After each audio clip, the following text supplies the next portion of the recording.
Hey guys, welcome back to Seller Sessions. Today I have a very special guest, Carlos Alvarez. Hey Carlos, how you doing? What's up, man? I can't believe I'm here on my favorite podcast. So this is awesome.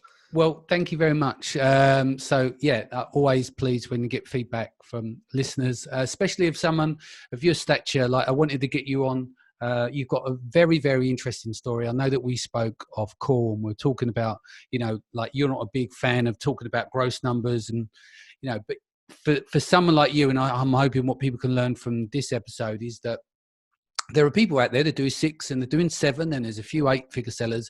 You've hit that nine figures, and that's like a different league, right? So there's levels Sure. and things change, and it'd be great for people to understand, the good, the bad, and the ugly of that. But before we get into that, can you give us a bit of a background on yourself? What you do, etc. Sure. Background as far as like pre-Amazon and how I got into it, or just Amazon Yeah, period. let's go. Yeah. Um, Short story is going nowhere fast as a kid, and dropped out of elementary school. I literally fourth grade walked out and went fishing. Fortunately, I eventually got my GED, or like general equivalency diploma, Yep. and I just never went back to school.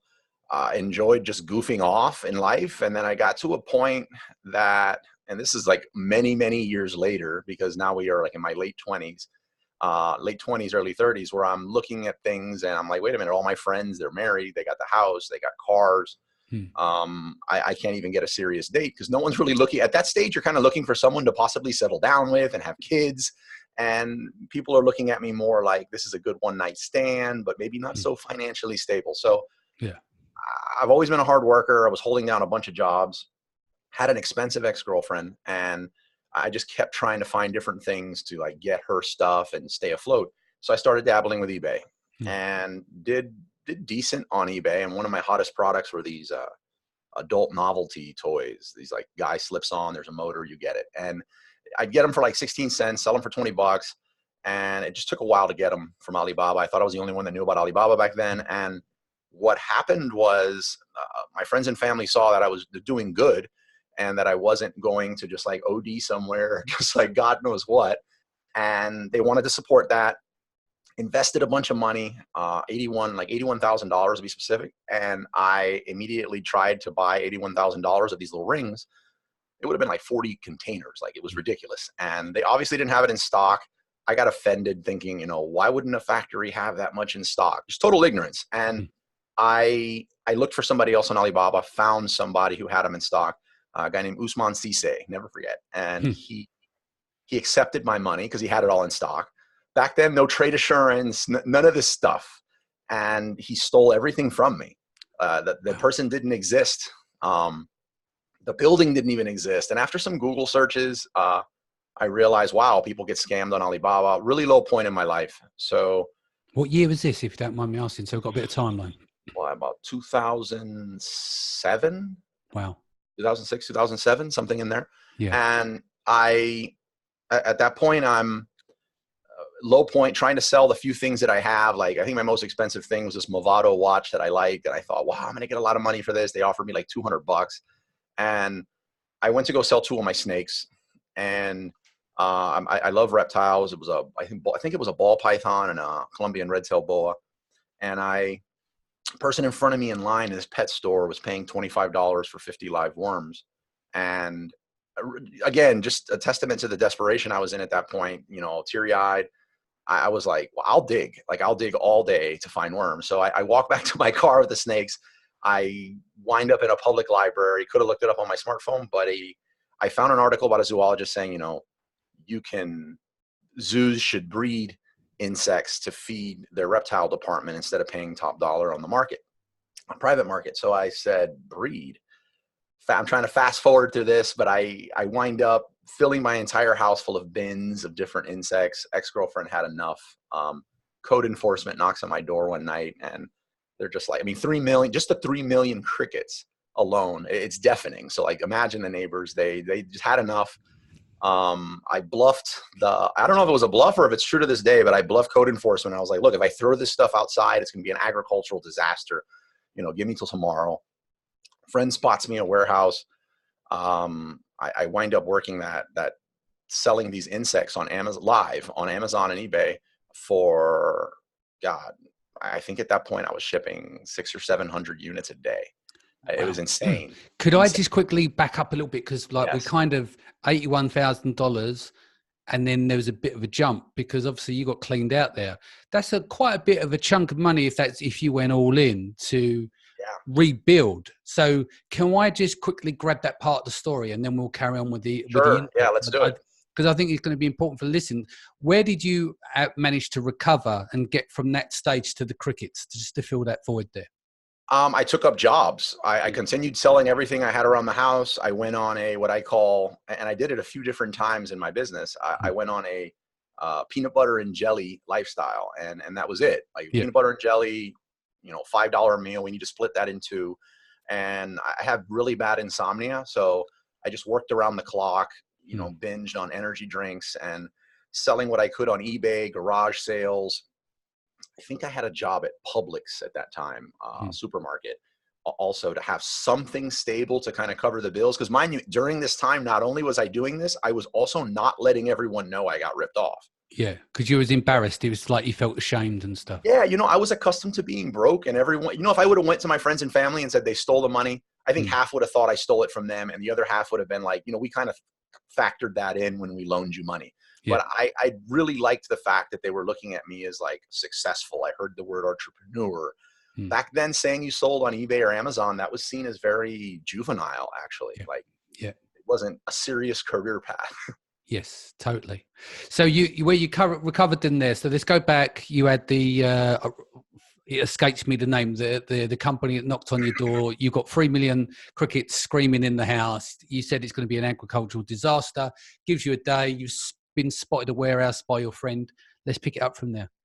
So once I'm in the warehouse, I needed to wrap my head around best ways to ship this. Fortunately, it's always been a pretty simple shipping method, and that is the United States Postal Service priority 2-day mail, so that you need it to get there fast so the insects don't die, and you need to be aware of the different temperature differences so that they don't freeze or melt.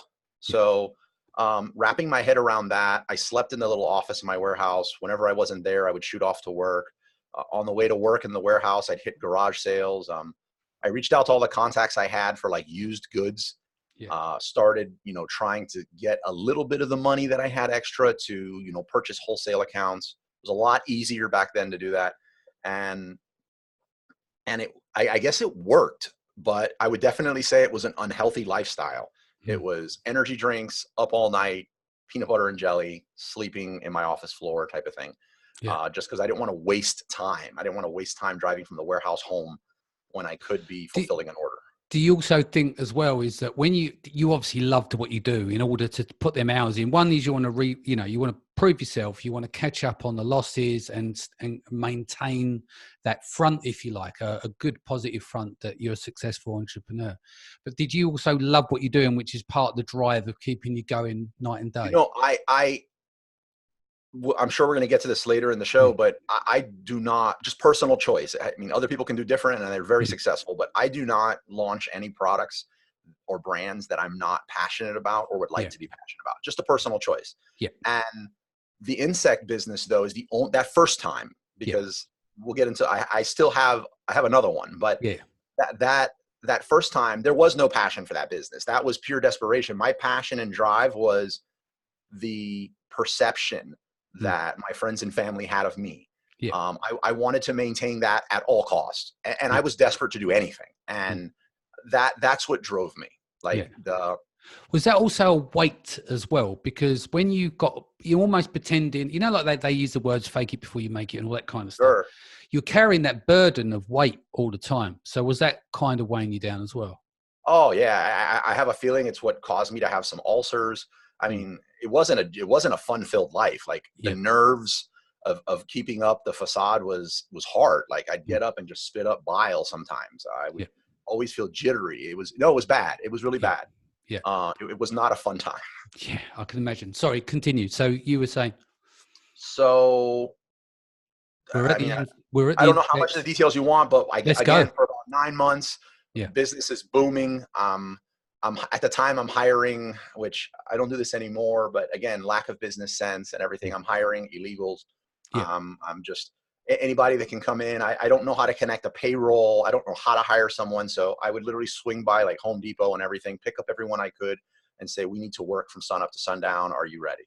And I did that around the clock for about 9 months. And I get approached by a company to buy my company. Well, I get approached by somebody on behalf of a company to buy my company. And we wind up selling it for $2.6 million, which was a horrible deal. I did not know. And it was more money also. It was the best thing for me at that time. And is it that's like the largest money you've seen? And the fact that you've gone from being 81K down and the opportunity to sell your business, the details didn't really matter. Yeah, no, yeah, it didn't. It was the facade is now sort of real. Yeah. I'm legit. It was validation, my ex and everybody else that doubted me and was like ashamed to say what I did in a networking event. It was everything. It was everything I needed to build from that point and not just say, I broke even. Let me go see who's hiring. Yeah. So I did that, and single now with some capital, which was nowhere near that amount. After everybody takes their chunk, after the tax man gets everything, you're left with a lot, but you're not left with like, you're just done for life. Like you could just relax and live whatever life. It's not generational wealth or anything. It's just enough for the next few years. Yeah. Yeah. But I didn't see that. So what I did was I just enjoyed Miami. I good social skills, have some money, never really had anything. And I just started buying things. I started, I guess, buying relationships, if you will, just you think of it, like whatever. And I'm not so ashamed of that. I'm glad I got it out of my system, but I got to a point where I was like, if I continue this, by this point next year, I'll be broke. Yeah. And that was not an option again. Not that I'm need to be flashy, but that I don't want to go back there. Yeah. And I decided, okay, I'm going to continue doing wholesale because I'm getting, it's much better for my cash flow. And I'm going to find some business partners, horrible mistake. And then I'm going to start another brand, which way back then, it was a brand called Hyperborean that it was for beverage chilling devices. So anything that chilled a beverage. Yeah. What year was this? 2010 something? 9 months, few months. Yeah, right around there. Maybe a little bit before, something in there. Yeah, I'm just trying to keep to this timeline because obviously leading up. Yeah, go on. Yeah, so wholesale business ramped up ridiculously fast. Business partners, we were friends and family are just like, let me loan you 50,000. When could you get me this? And we were just getting money from everywhere. I have a feeling we were running without realizing it, like a Ponzi scheme on ourselves. Like it was just really bad. And it hit me one day, and I'm talking to my family, and I'm just like, they're like, why don't you buy this house? It'd be really nice. And I'm just like, I don't got the money. But you're doing all this stuff. Like, how do you have the money? And I was like, well, this is the problem, because I have these people that loan me money and I pay them back. But the problem is I need to go find other investors so that I can make the timeline to pay them back. And my family just exploded. And they're like, that's a Ponzi scheme. And so I get out of that. So something we mentioned before the show, and I think it's important here, is during that point, $14-16 million gross just on the wholesale side. And I was always broke. Like I felt like I had less money there than I did when I was sleeping on the floor in my office those nights trying to, move the insect business. Yeah. It was just, there was so much opportunity, and I would use it before the money came in, and I would get paid last. I wouldn't get paid. Yeah. It was like, if there was something there, I would just like pilfer it. But I pull up to a gas station, concerned, the girl I had in the car is going to see that my card's declined and I can't put gas, that whole thing. I eventually, that business, the wholesale side of it crashes.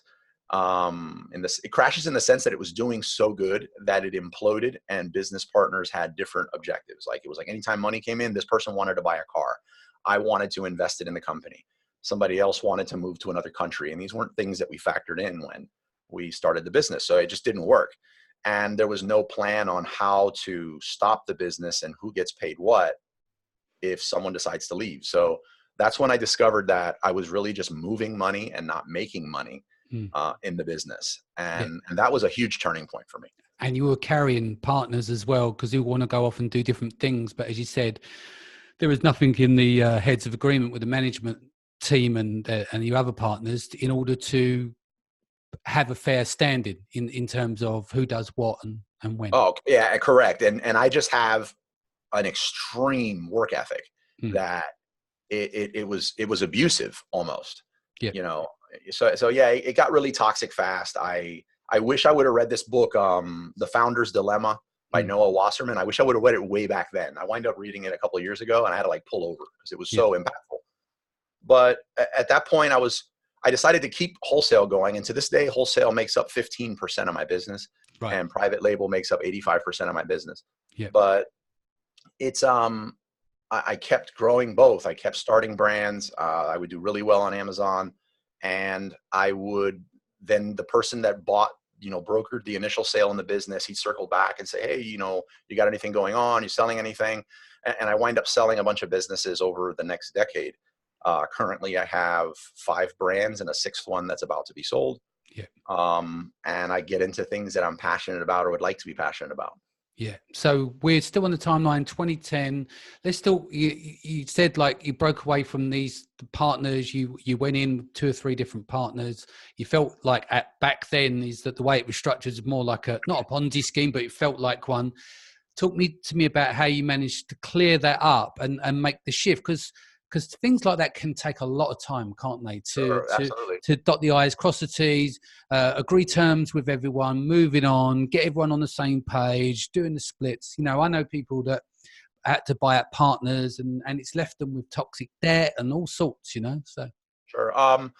I didn't learn my lesson about business partners for many, many, many more years. And the business partners ballooned into in excess of 16 business partners at some times, multiple businesses, because I would just have like a fire hose. It was like drinking out of a fire hose with ideas and understanding how Amazon worked. It was just, you see something and you're like, that's a gold mine. Yeah. And I didn't know that shiny object syndrome was a thing. So I would pursue that. Yeah. And I would spread myself too thin. And then somebody I had drinks with a few times at Flanagan's, which is like a local bar. Yeah. They're like, I'd love to get into business with you. I'm like, let's do it. I don't know anything about this person. Like, I don't know their skill set. The person knows how to install a printer and I'm frustrated with that stuff. And it's like, yeah, you're the man. You're who I need. Yeah. And we go into business. And then what happens is later when it gets toxic and there's no exit strategy, there's no operating agreement, there's no like clearly defined roles. It almost becomes personal. Like you couldn't even sell or buy at that point because the person just wants to spite you. Yeah. So I didn't learn the business. A messy divorce and stuff as well, isn't it? It's that thing that it will change in that relationship where logic just goes out the window and everything becomes bitter. So right. And even me, I'm like, wait a minute, like I'm putting in my pocket, $25,000 a month or something at that point. And I'm just like, I don't want to walk away from that. Like I built this. I'm the one putting in 60, 70 hours. Yeah. So I don't put all my blame on the business partners. Like there was definitely a lot with me as well. Yeah. But what a huge change for me was actually virtual assistants. It was actually, I don't even remember. I needed to get something done, and I knew it was like bookkeeping or tax related or like data entry type thing. And I know we were saying before the show, like I'm really good at PPC. But when it comes to like manipulating data and Excel and stuff, it's just something that makes me happy. Like I don't like it. Small part of me dies inside. So I was like, I got to hire somebody for this. And I did. And after the person did the job in record time for almost no money, it felt like, the person said, do you have any full-time position? And I was just like, what? Like you would work for me? Like, I don't even know what to assign you. Yeah. And the person told me like all the different things they could do. And I'm like, I wouldn't have to do that. And I hired the person to do it. And then I realized, well, what other things in my business am I doing that I hate? Like, let's get rid of those things. Definitely. And I started doing that. If I hadn't started doing that, if I hadn't got that first data entry person, I definitely would not, have grown my businesses to where they are now. And you've off call, you mentioned it's around 260 plus. 242. It's 238, 242, somewhere in there, and 81 domestic. So it's the virtual assistants are everything. And I was, I guess, fortunate that even back now, it just sounds like it's like a guru advice when it comes to VAs. But back then I was just thinking that's just smart. Hire people smarter than you. So I did that. It's not like I saddled myself with people that were not. Like I hired people smarter than me. And I feel like when any aspect of the business, almost everyone was smarter than me at that time. So Yep. it also wasn't that hard. And I kept growing the VAs and getting the things I don't like off my plate so that I could focus on sourcing products. Yeah. Is that what your favorite pastime is? That's your focus? It used to be. It used to be just until it got to a point with the businesses that, you know, they were doing really good. I loved more creating the business, mapping out the marketing side of it. That's where I really found out that I geek out in. And the ROI for actually sourcing the product for me didn't make sense. Like if I sat there all day and just sourced products, like the ROI wasn't there. So I found something I liked more, but there was a time that was my thing. Like I went and sourced for products, and then I transitioned from that into, I think we're like many years in now at this point, but at this point, the beginnings of, you know, it's solid way to sell is to get someone on Fiverr to put you on a wish list. And then we're getting into freebies when they were allowed and all that stuff. But when that came, I was already really good with email marketing and growing email lists. I was really good at, you know, starting local brands using like meetup.com and using those local groups to launch my brands on Amazon. I was, you know, opening traditional brick and mortar stores to get the traffic to launch my brands on Amazon. So the 100% off, it worked. I mean, I'm not saying I was like too good for that. I definitely would have if I had not had, you know, other things in place that were just working better. So when you were at like 212, 13, 14, because it wasn't trendy, right? So 14 is where it really kind of, tail end of 14 is where the explosion, I would say, started as a trend. Like it's cool to sell on Amazon by that point. Right. So where were you around 12, 13, 14? Were you literally slinging products on Amazon and they just fly up the food chain and sell? Yeah. Yeah. That sounds about right. Especially on the wholesale side, but even on private label, it was significantly easier. Yeah. Significantly easier. If you had a great image, you could have a mediocre, sloppy product even, and it sold. Yeah. In terms of selling livestock, if you like, you know, let's go back to those on Amazon. I mean, how does that work out? I mean, how do you sit down and do your photography, do all your images, your lifestyle images, your annotation images, etc.? You know, you don't. Yeah. Actually. And this is something that's very unique. Like in the meetup group, somebody will say, well, can you show me your listings? And I'm like, yeah. Just go search. Every listing is everybody because there's no FBA. Yeah. It's all FBM, and there's no unique. An insect's an insect at a certain age, a superworm, a feeder worm, a Dubai roach, anything. It looks like what it looks like. Yeah. There is no trademark. There is no, you know, UPC on it. Yeah. And it's all merchant fulfilled. So it reminds me a lot of early Amazon days, very, very wild, wild west. Everybody's listing is everybody's listing. You compete for price and you sell. So what are my listings? You know, the first 3 pages. Yeah. Gotcha. No, it makes total sense. And Amazon actually really helped in the scaling of that side of the business because, again, I restarted that insect business, and now it's my highest single grossing business out there. But it invited poultry farmers. It invited people that want to know if I'll refine the insects for inclusion into protein supplements. It's really opened up a lot of channels to sell.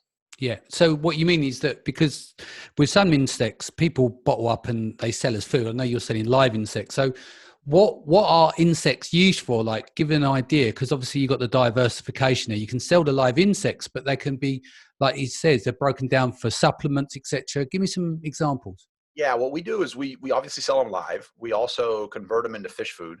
We also convert them on behalf of other people so they could use them as an ingredient in fish food. Yeah. We, you know, do the dehydration of them, the freeze dried, so they can be bobbers. We're also now refining it for inclusion into protein supplements.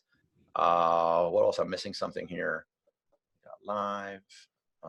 Yeah, that covers all the bases. Yeah. And so what else are you, if you don't mind, like category, don't have to go into products and stuff. What are you doing now? Is that obviously you had the business before you sold it, you restarted an insect business, you got the diversification where you can sell it off as ingredients, etc. What other verticals are you in on Amazon? Bar and wine tools, cigar accessories. What would you call this? Bacon in grocery and gourmet. Right. And I'm missing one. Live insects, pets. Yes. I think that covers it. Yeah. And That covers it. and most of your products, do you go into like super competitive categories, or you're doing stuff where they sell a handful of units a day, but you've got lots of No. SKUs, etc.? No, there's nothing wrong with that model. Actually, a good Yeah. friend of mine goes really wide like that. He's a member of the meetup group, been on your show a lot, Mm. Brandon. Yeah. Yeah. He goes wide, and that's his thing. But you know what? He's like a data whore. Like he can do that. He lives it. He loves it. Yeah. I don't. Yeah. Each one of my brands, I try to keep under 20 SKUs, Yeah. or under 28. Under 20 SKUs. Mm. What was the initial question you asked there? Like, Well, I was just trying to get an understanding of, do you go into high velocity markets? What's your model? No, You know? I go into competitive markets. Yeah. I go into competitive markets because I feel that what I can do with my email lists, what I can do IRL in real life, when we set up for a brand that we want to launch, and we're setting up at, a whole bunch of farmers markets armed with QR codes and, SMS, text the word blank to blank to get on this and get on subscribe and save. We really have that dialed in, and reviews are not an issue. Yeah. But then again, I'm also of the model. I don't think you need 1,000 reviews on your listing. No. I do. No. I mean, it seems to be somewhere between like 18 and 25 or something. At that point, we don't even talk.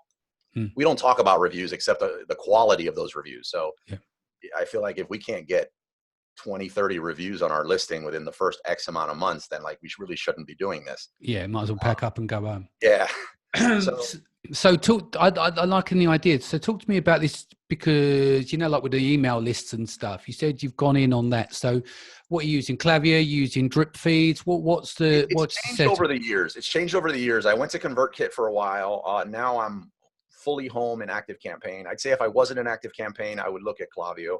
And really the system that works for me with ActiveCampaign or any email service provider is that, there needs to be, automation, obviously. There needs to be conditions and tagging involved.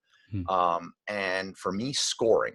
So I won't get into a product, even if I'm passionate about it, if I don't feel like there's meat on the bone regarding content creation that can be done for it. So lead magnets and all these different things I can put on the web. If I can't create content for it, then it's not, I don't want to deal with it.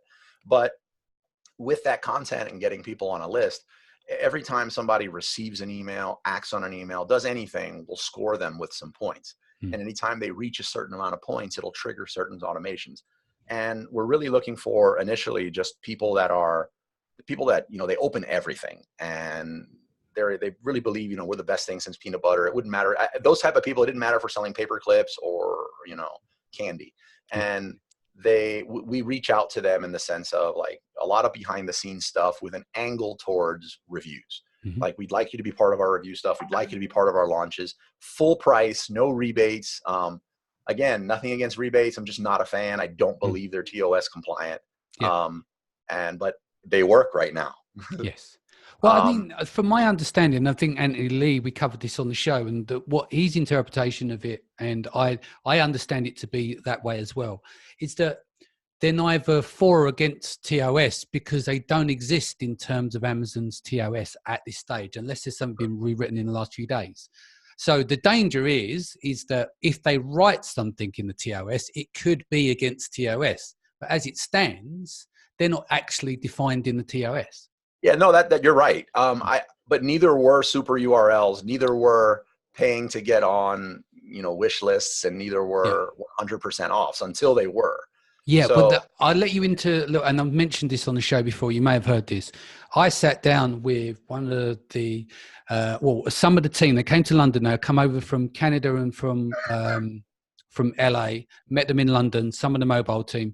And one particular, there was a lady that sits across the seller support and the suspension team. And I was like asking certain questions, and basically one of them was in and around, reviews, URLs and stuff like that. And she basically said, and you have to read between lines, basically no one is ever been suspended for any type of URL.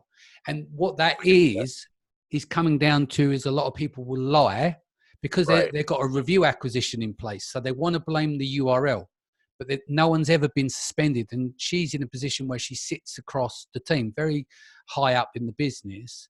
And that was her answer. And I'm going to take that on face value. Oh, no, I agree. I threw that into the mix because I'd say within the last 8 years, one of the biggest mass suspensions that were blamed on that by sellers came from like super URL gate. I never used them, so I can't speak to them at all. Yeah, but that's the thing. But it's very common for that, because you don't go into a Facebook group and go, "Hey guys, look, I've been doing review manipulation."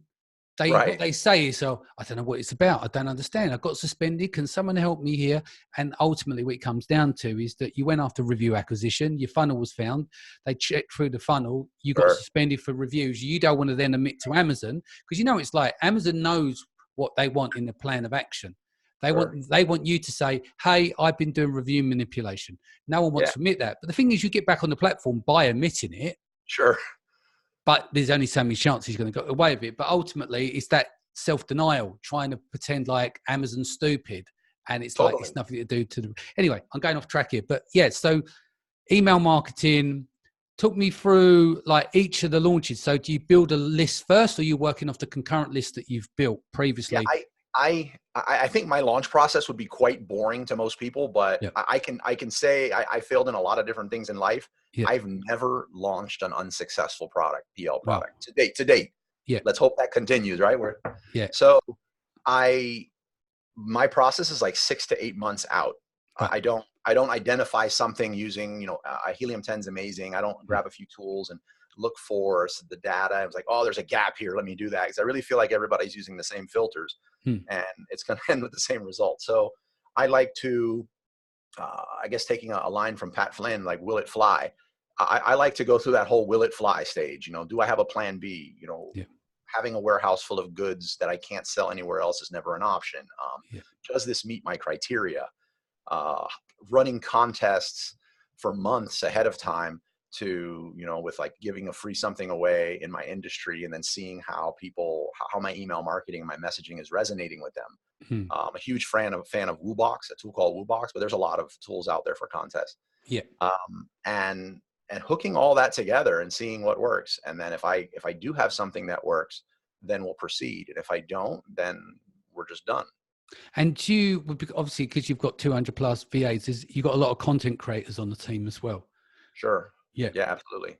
And with the content that you're generating for your email, is it like blog posts and things, educational tools that end up linking in and you're retargeting and things like that? Yeah, there is.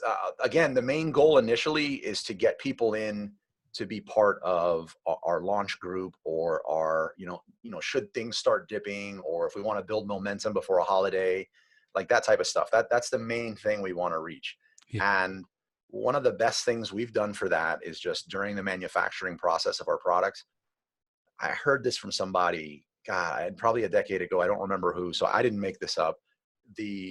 Or I didn't think of this on my own, but we have a lot of the manufacturing process documented on photo and on video. And then that's really our behind the scenes. So if you look on Facebook and you look at like the how it's made posts, I don't know if you've ever seen those. They can have you'll sucked in. That's like an hour-long video on the entire process of making a straw. And I'd sit there and I'd look and I'd say, what idiot just sits here and wastes time watching this? And then 20 minutes later, I'm that idiot that's still there. Like, it sucks you in. So I was like, this behind the scenes stuff on machinery, making things and cutting things and burning things, like, this is pretty fascinating. So I would use that as my initial, like, I'm going to let you into this behind the scenes stuff, because I've never had a lot of success just reaching somebody cold or on my email list and then transitioning. Hey, I need you to review my product. Are you interested? It sounds very shady to me. Yeah.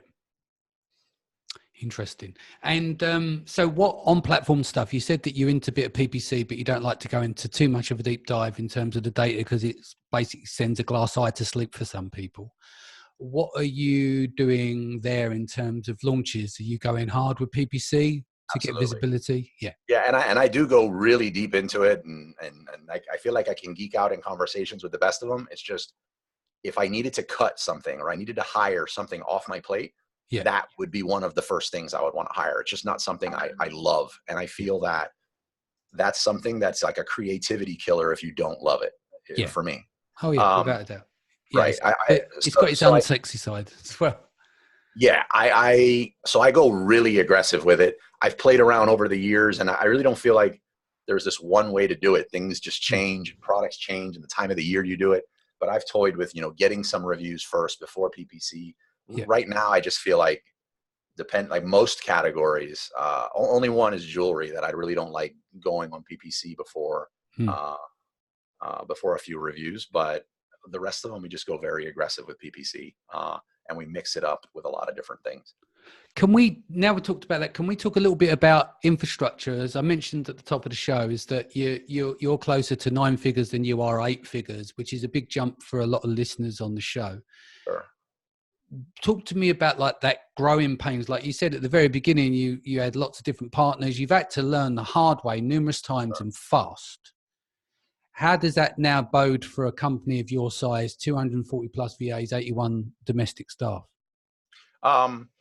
Well, one thing to keep in mind when you're scaling is don't think in the beginning that your profits, your profit percentage is going to stay the same as you grow. Yeah. So, I mean, this year we're hoping for, I think, 11%, something like that, like 11%.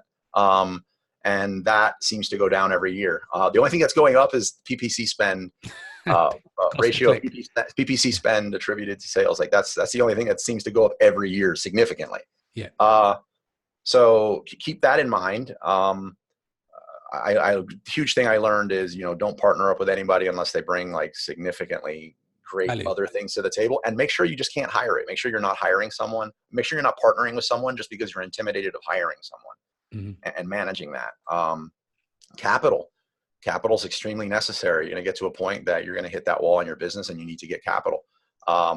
Fortunately, Amazon's a very amazing thing. I think if something I learned that's helped me a lot with private label is, and allowed me to scale, is when I didn't have the funds, I switched to a model where I would rank a product to a point where it was doing really well. It was a very attractive product if a wholesaler wanted it. And then I would reach out to other resellers and see if they'd be willing to buy it in bulk and resell it. And I would make less, but I'd get the money now. And I'd be able to reorder and grow my order and then start dropping the price on the manufacturer side. Yeah. So I've kept that model on a lot of my listings, even to this day. And it just worked out really good. Hiring a team. I mean, these are things that people have heard on your show before, I'm sure, but but at your scale, like as I said, you've gone from somebody who's drinking energy drinks and partnering with the wrong people to nearly 100 million in revenue. I mean, obviously that's your top line and not your bottom line. Still put my pants on the same way. Yeah, exactly. So something else that to keep in mind with VAs is it's impossible to in my opinion. Yeah, I can't manage more than 6 people at once. Like it's just. Yes. So let's talk about your organizational chart then.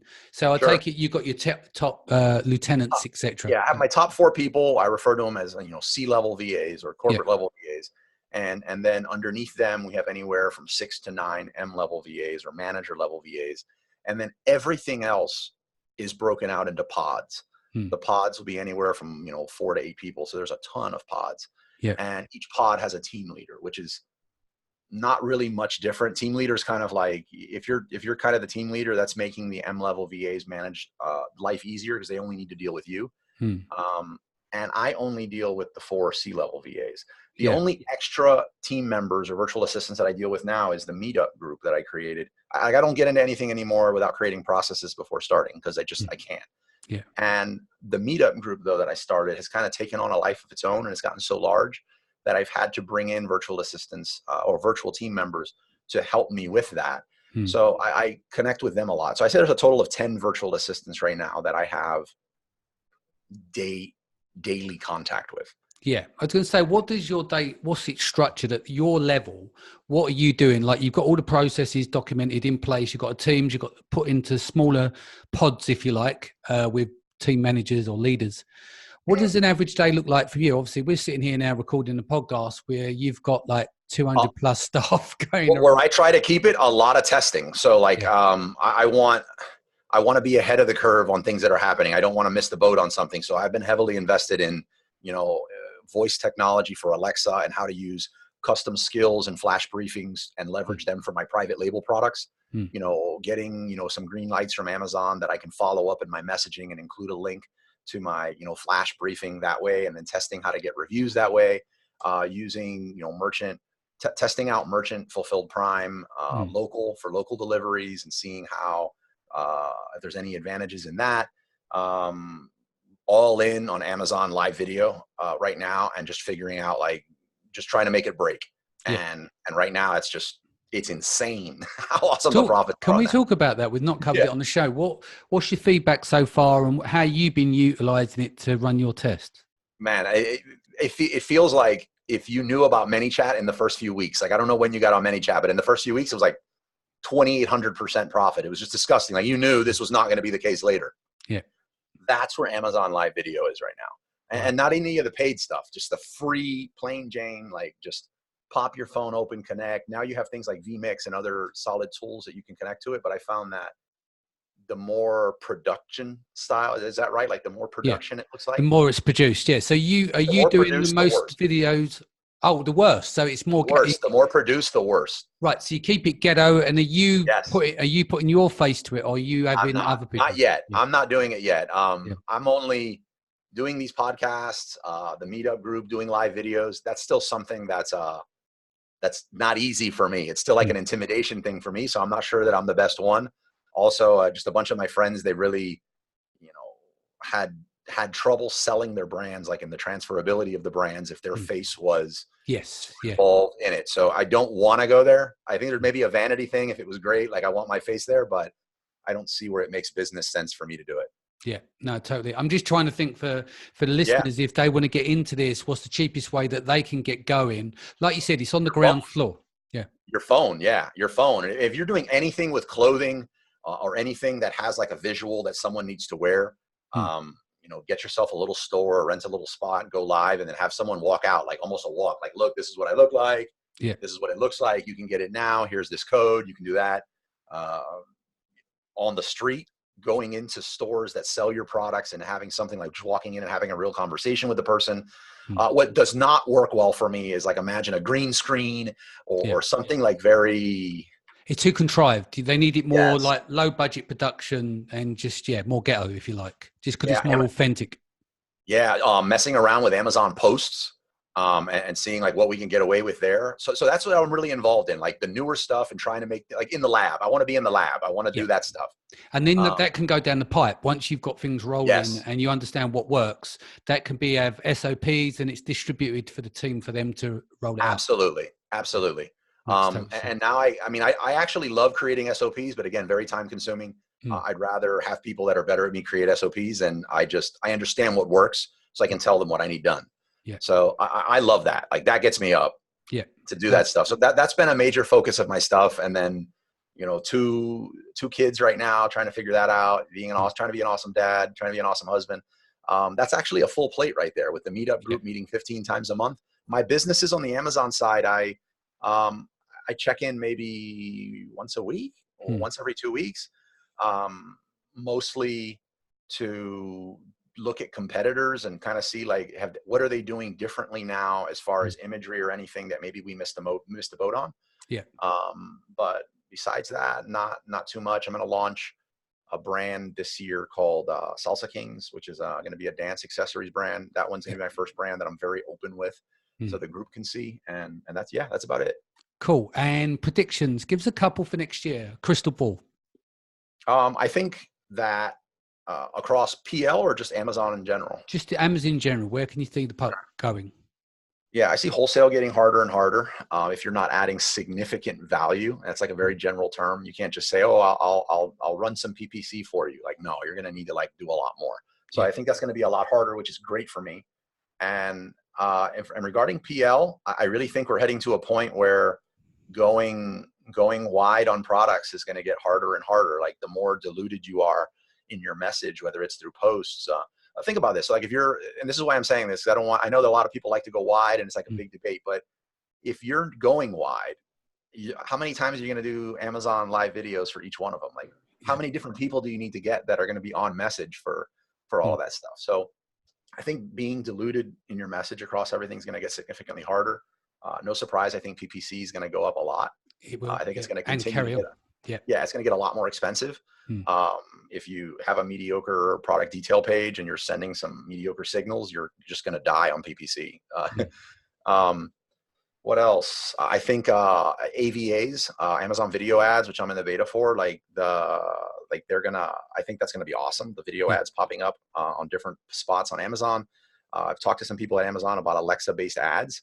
Nice. I think we're gonna see something like that in 2020. Voice is going to kick in. Yeah. In Yeah, I really hope you're not walking across your room and just Alexa just says, "Hey, how about that garlic press?" Like, I don't know what it's going to look like, but I'm excited for that. A lot of different targeting types and campaign types on PPC, more like chat features and stuff on the product detail page. So yeah, I think 2020 is gonna be pretty exciting. Cool. Legacy or money? What do you play for? Legacy or money? Jesus Christ, that's right. Well, you got the gross element of the money. I'm not saying that's the net, but do you play for legacy or the money? God damn, that's a good one. I think I'm gonna have to say a part of me. I want to say money, but I think a part of me is more towards legacy. Yeah. Well, the thing is, you can take the legacy with you. You can't take the money when you're gone. Yeah, I'm not money's. Don't get me wrong. Like, I want to increase my profit margins. I want to increase my sales, but I'm not very materialistic, and I love it as a measuring stick for what works. So I would say legacy. Yeah. What advice would you have given yourself today from 15 years ago? No business partners. That would be one. No business partners. I feel I should have got with my wife earlier. I feel like if you're with the wrong partner, it doesn't really matter what else you do in life, like in your business or anything, you're just gonna you're gonna have problems. And some other advice: don't try to do everything. Yeah. Makes sense. So let's wrap that there. Thank you so much for coming in. What's the best way people can reach you, the meetup group? Because I'm sure you want more added to your meetup group by the sounds of things, the amount of how busy you are. Go on. Yeah. The easiest way to reach me with questions is I put my number out there, 305-902-1283. You could text me, try to call. Text will probably work better. Wizards of Amazon Facebook group. If you want to find the meetup group, the easiest way to find it is our app, which is a Wizards of Amazon app. And you'll see the meetup group there. And then finally, Danny was my inspiration in starting an actual podcast. So I recently started a podcast called Wizards of Amazon Podcast. I'd love to, get some love over there. Definitely go and subscribe to your podcast, because there's going to be a lot of stuff that you cover there. And where can they find it? What podcatchers are there? They're obviously on Apple, Stitcher, everywhere that I know. Yeah. Everywhere I think that you have something is there. Yeah, that's good. Well, look, it's been a very, very interesting one. It'd be nice to get you back for a part 2 sometimes, because I'm sure you've got 101 stories we could cover. But let's cut it there today. Thank you so much for coming in. Guys, thank you so much for joining us. If this is your first time, don't forget to hit the subscribe button, and I'll see you again in the next few days. Take care.